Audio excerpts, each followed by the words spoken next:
نحمده ونصلي على رسوله الكريم اما بعد فاعوذ بالله من الشيطان الرجيم بسم الله الرحمن الرحيم رب اشرح لي صدري ويسر لي امري واحلل عقدة من لساني يفقهوا قولي۔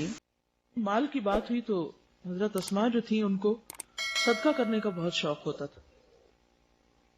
ان کے شوہر کا نام کیا تھا؟ زبیر بن عوام۔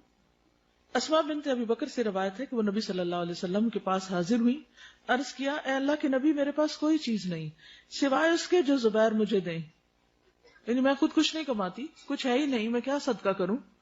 کیا مجھ پر کوئی گناہ ہے کہ اگر میں اس دیے ہوئے میں سے کچھ صدقہ کروں؟ یہ اکثر عورتوں کا سوال ہوتا ہے، تو حضرت اسماء نے یہ سوال نبی صلی اللہ علیہ وسلم سے کر کے ہمارے لیے جواب لے لیا۔ تو آپ نے فرمایا جتنی تم میں طاقت ہو اتنا دو، ولا تو کی فیو کا علیہ کی، اور جمع کر کے نہ رکھو ورنہ اللہ تم کو بھی دینا بند کر دے گا۔ یعنی جو پیسے شوہر تمہیں دے دیتا ہے خرچ کرنے کے لیے اور اس سے تم دنیا کی چیزیں، گھر کی ضرورت کی چیزیں لے رہی ہو، تو اس میں سے صدقہ بھی کر دو جتنی تم میں استطاعت ہے، یعنی باقی ضروریات کے ساتھ یہ بھی تو ایک ضرورت ہے نا۔ سمجھ رہے ہیں اس بات کو؟ اکثر خواتین کو یہ کنفیوژن رہتا ہے، کیا دیں کیا نہ دیں، کہاں سے دیں، خود نہیں کماتے، صدقہ کہاں سے کریں، اگر ہم نے دے دیا تو کہیں یہ گناہ نہ ہو۔ کبھی وہ کچھ بھی نہیں دیتی اور کچھ سارا کچھ ہی دے دیتی ہیں، کچھ پھر مزید چوری کرنے لگتی ہیں کہ یہ کر کے ہم کوئی خیر کا کام کر لیں۔ یہ سارے طریقے درست نہیں۔ کیا کرنا چاہیے؟ روزمرہ زندگی میں صدقہ خیرات اسی طرح شامل کر لینا چاہیے جیسے ہم اپنی دیگر ضروریات چھوٹی موٹی پوری کرتے رہتے ہیں۔ مثلا اگر آپ نے اپنے گھر والوں کے لیے کھانا خریدا ہے اور اس کو آپ پکا رہی ہیں، آپ گھر والوں کو کھلا رہی ہیں تو ساتھ کسی یتیم مسکین کو بھی کھلا دیں، اسے کیا مشکل ہے؟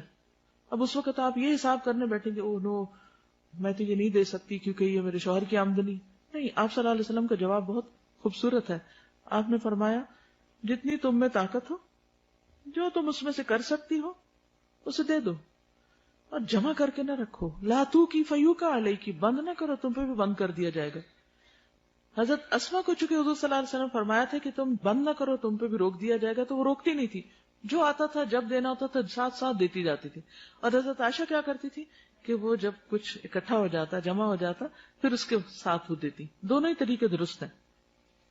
عبداللہ بن زبیر سے روایت ہے، کہتے ہیں کہ میں نے عائشہ رضی اللہ تعالی عنہا اور اسماء سے زیادہ کسی عورت کو سخی نہیں دیکھا، بہت زیادہ سخاوت کرتی تھی۔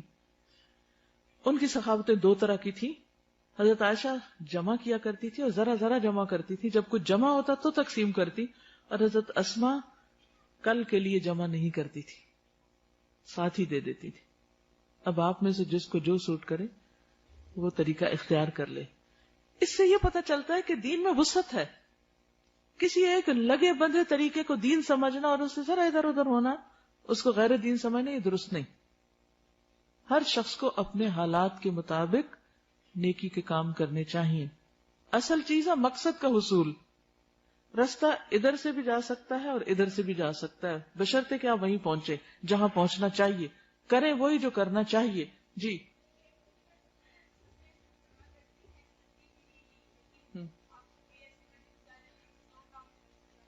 وہ بھی صدقہ ہی ہوتا ہے، کیونکہ ایمرجنسیز میں کسی کی ضرورت پوری کرنا، سے آپ نے ایک نیت سے اپنے حج کے لیے پیسے جمع کر رہے تھے، اتنے میں والد بیمار ہو گئے اور ان کے علاج کے لیے پیسے ہی نہیں ہیں، تو اب آپ کیا کریں گے؟ انسانی جان قیمتی ہے، آپ وہ پیسے ان کو دے دیں گے تو انشاءاللہ اللہ تعالیٰ آپ کی نیت پوری کر دے گا اور آپ کو حج کا ثواب بھی مل جائے گا۔